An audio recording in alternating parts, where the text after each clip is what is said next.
Ini ke akhlak Saitropaz Rule? Woi, mana pi pak angkat tak kerak kuluk kesayangan yang duk kata bagus sangat tu.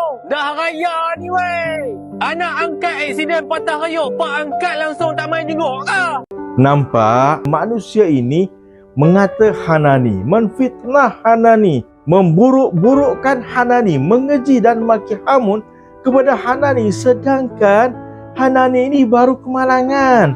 Hanani ini tengah sakit. Tiba-tiba datang manusia ini dengan mulut celupanya, dengan hati busuknya, dengan pemikiran kotornya, memburuk-burukkan Hanani. Inna lillahi wa inna ilaihi raji'un. Ini sangat tidak beradab. Dahlah Hanani itu sakit fizikal, diserang pula oleh manusia ini pada mentalnya, pada perasaannya, emosinya.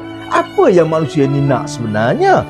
Walhal yang dia tidak sebut adalah hari pertama Hanani dekat hospital, pegawai YB Menteri Stewardship dah datang melawat.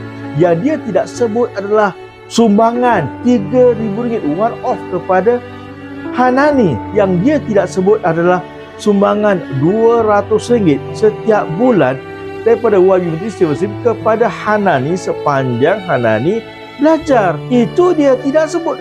Sebab manusia ini bukan manusia yang baik. Manusia ini manusia yang jahat hatinya.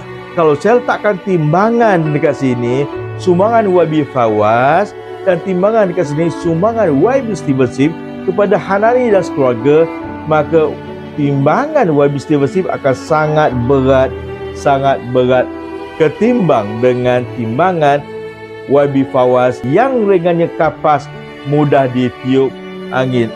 Nampak? So, Saitropaz, tolong ukur baju dekat badan sendiri, tolong beradab bila bercakap, tolong menghormati kaum wanita yang jauh lebih muda daripada anda. Assalamualaikum warahmatullahi wabarakatuh.